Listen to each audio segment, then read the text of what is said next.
dia misaotra ny tompo lehibe mihitsy tsika noho ny fitiavany sy ny famindram-pony sy ny faharimpony nahatonga antsika tafavory eto indray amin'ity androany ity. Na dia tsy mendrika ary tsika dia mbola ny tantanany dia novombininy narovany notahiny dia reto indray tsika tafavory eto amin'izao fotoana izao. Tsy noho ny fangatahantsika, tsy noho ny zavatra nataontsika, fa noho ny efa fitiavana taloha dia ndreto tsika novoriana eto indray. Ndao asandratra ny dera sy laza ho an'ny mpanjaka ny mpanjaka, tompony tompo fa tsara izy. Raha misy olona amin'izao fotoana izao mbola nanadino izany fisaorana ny tompo izany dia mbola tsy tara izao fa dao hisaotra ny tompontsika fa ndreto mbola velona aina soamantsara, nahazo tombonandro ary izay zavatra rehetra tsy nangatahantsika ary dia nampanarahany an'izany koa. Plusin'izany izao fotoana ianarantsika ny Baiboly izao. Zava-dehibe izany amin'izao andro mampidi-doza izao. Misaotra anao ihany koa tsy mahafoy ny fiarahana. Misaotra betsaka maneho fitiavana amin'ny vahoaka malagasy mpiray tanindrazana aminao.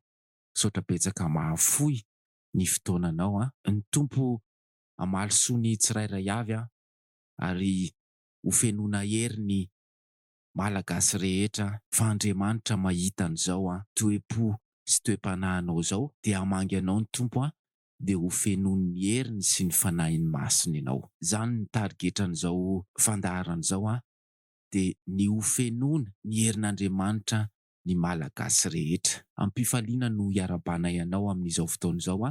N'aiza n'aiza misy anao na eto toerana na any ampitan-dranomasina any dia raiso ny arahaba omba ampiraritsoa atolotry ny ekipa rehetra anao amin'izao fotoana izao. Mirary soa anao sy ny ankohonanao ny ekipa rehetra mba haharitra hatramin'ny farany ianao hitsenan'i Jesosy rehefa ho avy eny amin'ny rahoan'ny lanitra izy. Misaotra ny tompontsika fa tsy adinony mihitsy ny fampaherezana amin'izao andro sarotra izao. Ka manasa ny tsirairay avy amin'izao fotoana izao izay rehetra tafaraka aminay eto amin'izao fotoana izao, na ny efa zatra miaraka amin'ny ity fandaharana ity na ny izao vao tafaraka aminay dia manasa anao ny Baiboly dao hiaraka hianatra ny tenin'Andriamanitra fa tsy moramora ny miditra any an-danitra. Etỳ an-tanitsika mety mahavita manao asa soa, mety mahavita mitory-teny, mety mahavita mamaky Baiboly, mety manao izay fomba rehetra hifankatiavana, manao izay fomba rehetra amin'ny tanany adidy dia vitantsika izany satria izany any eto ambonin'ny tany. Fa ny miakatra any an-danitra dia tsy moramora, tsy azo sarotsaroana amin'ny fombafomba sy ny fihetsika ety ivelany manambara fa olo-marina eo amason'ny olona. Ny tompo mahita ny ao anaty ka izany fahadiovana ao anaty izany izany fahamasinana ananan'ny olona anankiray izany ihany no fomba iray ahafahan'ny olona anankiray miakatra any an-danitra. Izao fandaharan'izao dia hamerina ny malagasy amin'ny fahamarinana. Ny tenin'Andriamanitra no fahamarinana. Izany no mahatonga antsika hianatra ny fahamarinana. Mila tena manana hetaheta ny ho any an-danitra ny olona anankiray. Ahazony mitandrina ny didy rehetra izay lazain'ny Baiboly. Mila efa mipetraka any an-danitra ny fony, ny fiainany rehetra dia efa manantenany izany fiavian'i Jesosy izany. Efa mahafoy tanteraka ity izao tontolo izao ity. Izany ny olona tafiditra ny lanitra, manamasina ny fiainany isan'andro isan'andro. Ny Baiboly dia miteny hoe mivavaka aza mitsatra. Olona manana connexion isan'andro isan'andro amin'Andriamanitra. Feno fahatahorana an'Andriamanitra, mikatsaka mandrakariva ny fanjakan'ny lanitra. Izany ny toe-panahy an'ny olona tafiditry ny lanitra. Tsy misy ota, mangataka isan'andro isan'andro ny herin'Andriamanitra mba handresena n'ity zao tontolo zao ity. Ka raha misy olona amin'izao fotoana izao manao kitoto na mivavaka amin'ny fombafomba sy ny fihetsika rehetra andresen-dahatra ny olombelona, dia tonga ny tenin'Andriamanitra amin'izao fotoana izao amerina ny malagasy amin'ny fahamarinana. Dao apetrakintsika eo am-pelantanan'ny Tompony fotoana isaorantsika azy sy angatahana ny fanatrehany.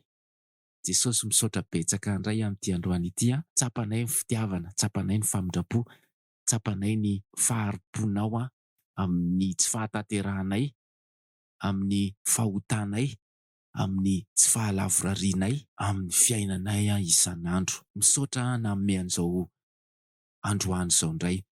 Misaotra betsaka nanome ny teninao. Jesosy eo reto ny malagasy mahatsapa an'izany fitiavanao zany mekoka, midera sy mankalazanao, manandratra ny anaranao, lay anarana ambony indrindra, lay anarana mahery indrindra. Misaotra betsaka amin'izany fitiavanao izany. Iza moa izay Jesosy? Tsy iza mihitsy izay no afaka haninona fa noho ny anaranao dia mandresy izay, noho ny fitantananao dia ndreto indray izahay tafahangona eto indray amin'izao fotoana izao. Jesosy mangataka anao mba ho amin'ny tsirairay avy amin'izao fotoana izao.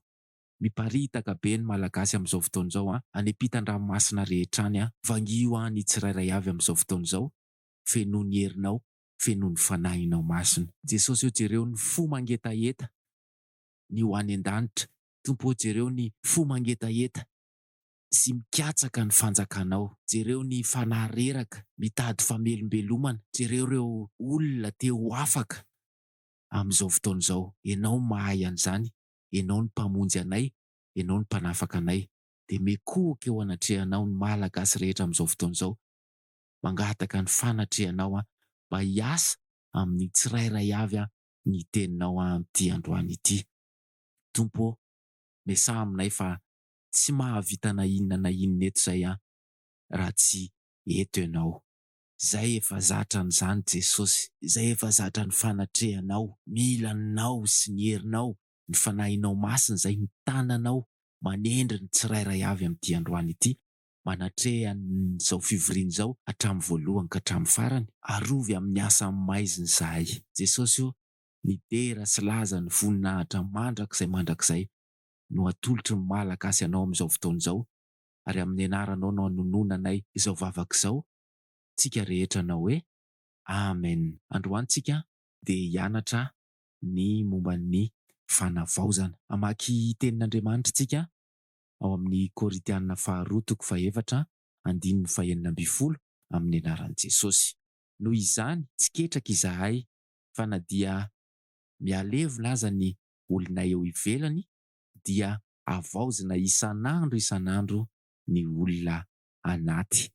Manaova amenina be ny zanak'Andriamanitra rehetra amin'izany fanavaozana isan'andro ataon'ny Tompo amintsika izany. Fijoroana vavolombelona nataon'ny Paoly Apôstôly ity tenin'Andriamanitra ity. Mizara roa ny tenin'Andriamanitra, dia momba ny olona eo ivelany sy ny olona anaty. Rehefa miresaka an'izany ny Paoly Apôstôly dia ny olona ivelany dia ity vatantenantsika ity, ary ny olona anaty dia ny fotsika, ny fanahintsika. Dia mahatsapa izy fa mialevona ny olona ety ivelany. Ao anatin'izany mialevona izany ny reraka, satria olombelona ihany, mety marary, mety maratra, mandalo loza, miaantitra, miareraka, mety tsy dia mahita intsony ny maso, tsy dia mandre intsony ny sofina, dia tena nolazainy mihitsy hoe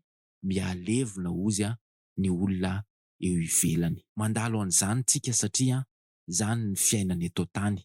Mialehibe dia mialevona ny olona ivelany, ty vatantsika ity izany. Raha misy olona amin'izao fotoana izao mandalo aretina, raha misy olona amin'izao fotoana izao reraka, raha misy olona amin'izao fotoana izao tsy ara-dalàna intsony ny taova ao aminy, dia efa nandalovan'ny Apôstôly Paoly koa izany kanefa ny zavatra mahafaly dia ozy hoe tsy ketraka izahay, satria maninona? Avaozina isan'andro ny olona anaty. tokony ampitsiky ny malagasy rehetra zany satria asa mahagaga ataon'ny tompo amintsika. Avaozina isan'andro isan'andro. Ndao hisaotra ny tompo fa zava-dehibe zany. Tsy hoe navaozina fotsiny indrem-pandeha dia navela teo, fa isan'andro amin'izay tombon'andro rehetra izay nomen'i Jesosy antsika dia avaozina isan'andro ny olona anaty. Rehefa marary matetika, rehefa maratra, rehefa reraka dia kivikivy koa ny ao anaty. Lasa indray ny fanantenana. Kanefany io fanantenana, io fitiavana, ny vokatry ny fanahy atao anaty io dia avaozin'ny tompo isan'andro isan'andro. Zany mahatonga anay miteny hoe tokony hampisy fifaliana ny malagasy rehetra izany asa mahagaga ataon'ny tompo amintsika izany. Ka raiso ny herin'Andriamanitra ao anatin'izany tenin'Andriamanitra izany raha ao anatin'ny aretiny ianao amin'izao. Mandalo ady sarotra ianao amin'izao. Misy zavatra manahirana anao amin'izao fotoana izao. Ty vatany ty afaka mialevina, afaka reraka. Satria izany ny vatan'ny olombelona izany. Fa ndao hitsiky sy hiravo, ndao hideran'Andriamanitra, fa ny ao anaty kosa dia avaozin'ny tompo isan'andro isan'andro. I Davida mpanjaka dia nandalo an'izany koa teo amin'ny androm-piainany, dia nanao vavaka izy nangataka famelan-keloka. Reraky ny ota vita ny fiainany dia nitoraka tamin'Andriamanitra izy nangataka famelan-keloka.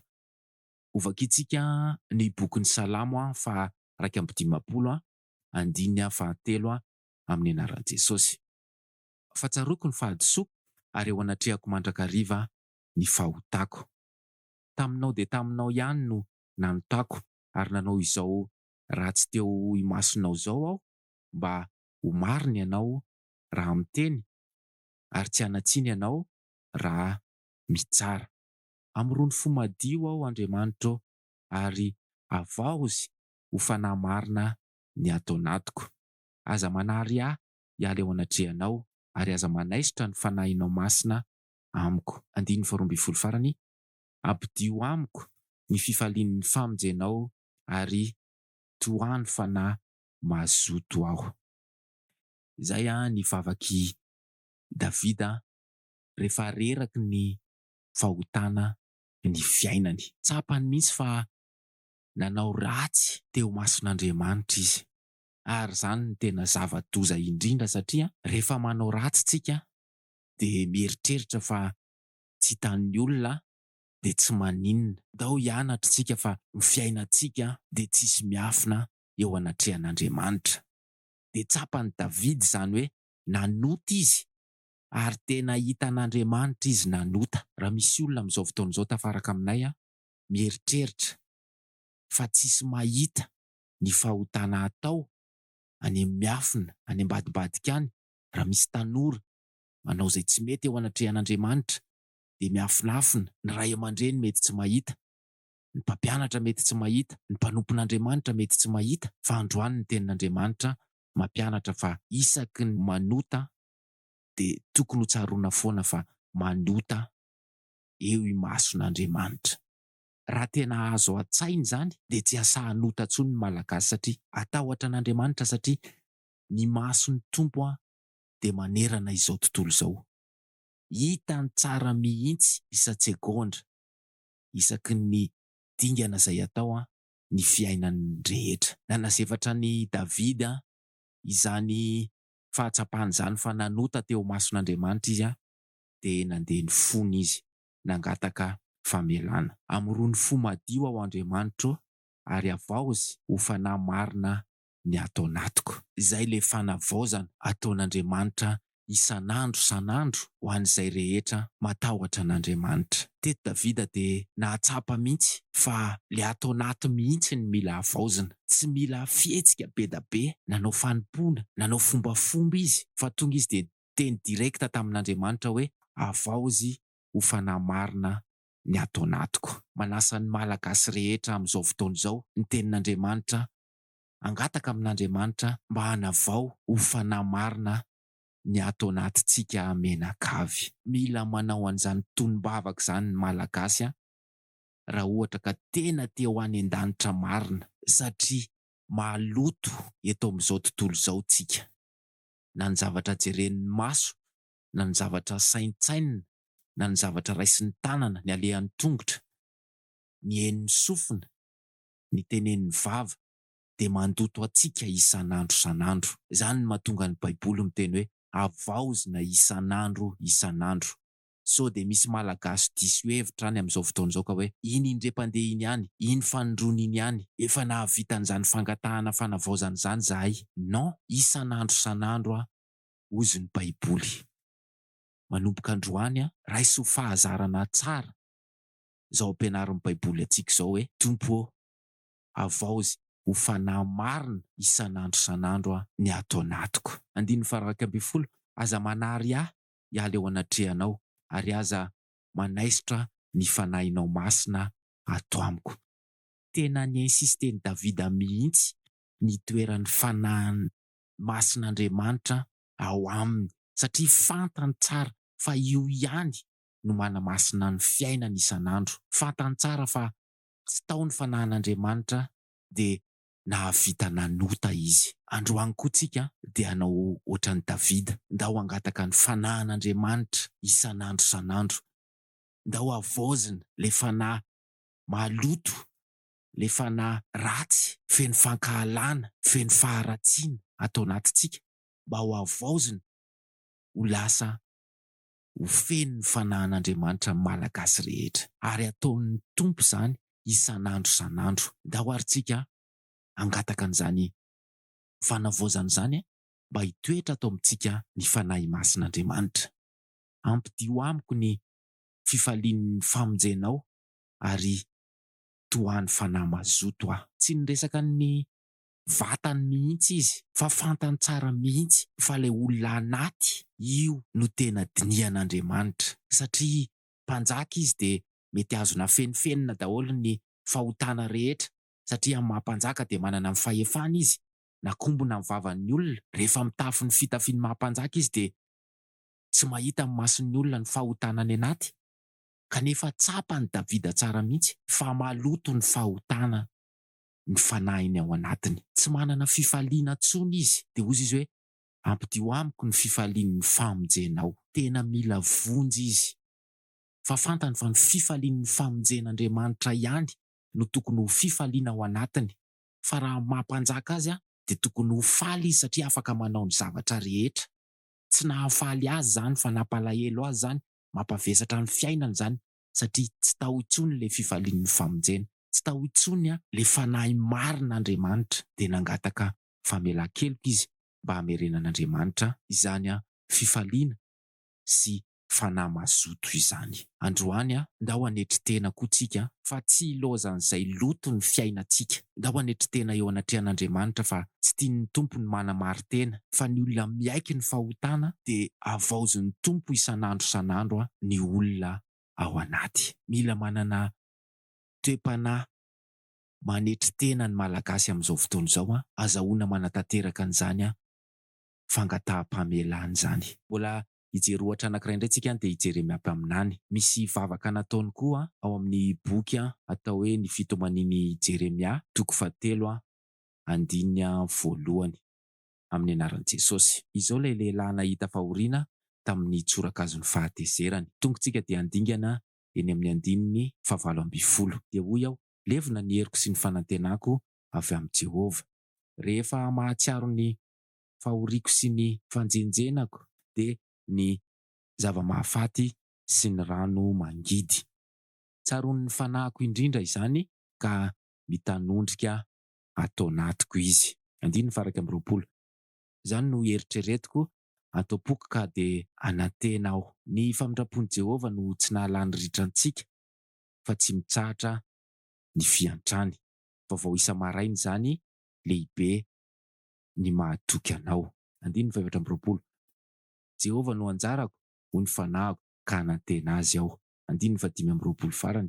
Tsara Jehovah amin'izay miandry azy, dia amin'ny fanahy izay mitady azy. Jeremiapa aminany koa dia nandalo famaizana dia niatra taminy ny tsorakazon'ny fahateseran'Andriamanitra. Tsapany tsara mihitsy izany ary ozy hoe levina ny heriko sy ny fanantenako avy amin'ny Jehovah. Tena tsy manana hery mihitsy izany izy fa tena reraka ny vatana sy ny fanahy. Reraka izy rehefa mahatsiaro ny fahoriany sy ny fanjenjehany dia ny zava-mahafaty sy ny rano mangidy. Tsaroany ny fanahiko indrindra izany ka dia mitanondrika atao anatiko izy.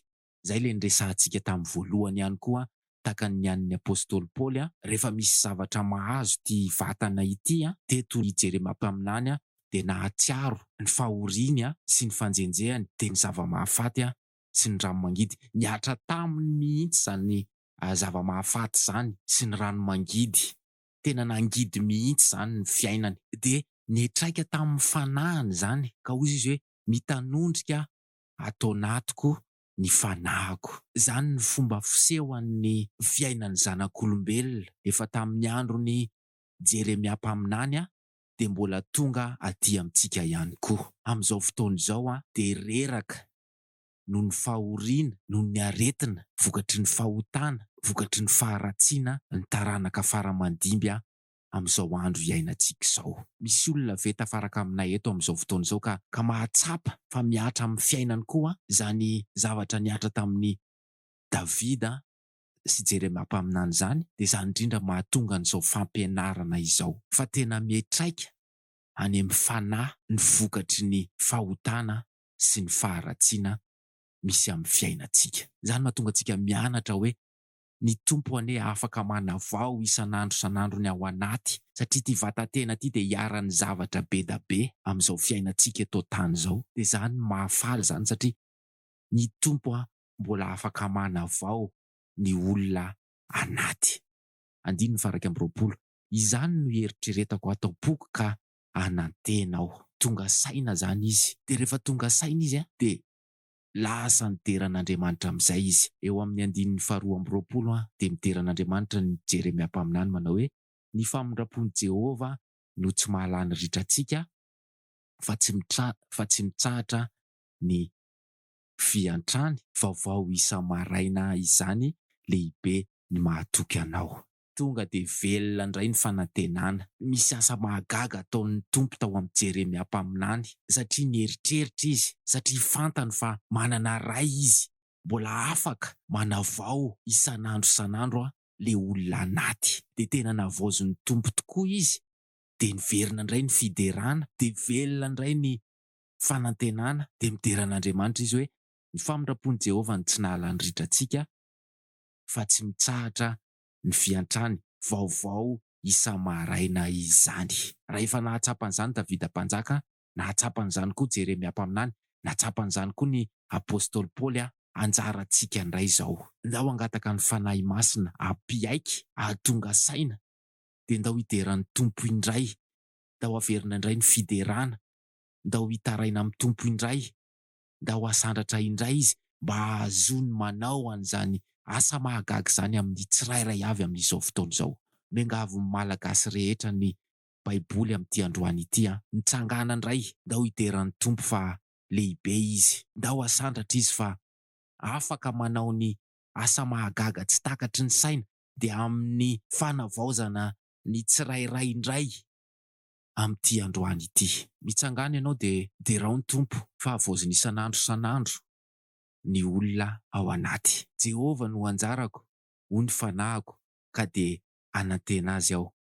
Tsara Jehovah amin'izay miandry azy dia amin'ny fanahy izay mitady azy. Tena velona indray ny fanantenana. Tsapany Jeremia indray fa le nofon'iny tsy dia iny loatra, tsy tany mihitsy, tsy nitodika tany mihitsy izy, fa fantany koa fa le olona anaty ihany no tena tiany havaozin'ny tompo. Dia navaozin'ny tompo indray ny olona anatin'ny Jeremia, dia niravoravo tamin'i Jehovah izy nideran'i Jehovah izy. Jehovah hozy no anjarako, ho ny fanahiko. Tena tsapany mihitsy izany fa le fanahy tao anaty mihitsy ny navaozina, niala tao le fanahy nitanondrika teo iny, navaozin'ny tompo dia fanahy lasa afaka midera, afaka manandratra n'Andriamanitra indray no tsapany tao anatiny ka nahatonga anazy miteny hoe tsara Jehova amin'izay miandry azy dia amin'ny fanahy izay mitady azy. Androany tsika tonga tamintsika ny tenin'Andriamanitra ohatra anankiroa, mpaminany ny anankiray, mpanjaka ny iray.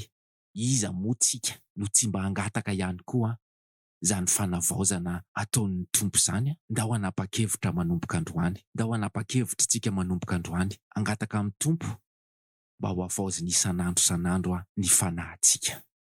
Ndao petraka eo am-pelantanan'ny Tompo izany teny izany fa sao dia alainy devoly. Jesosy misaotra betsaka noho ny teninao, misaotra betsaka fa velona koa ny fanantenanay.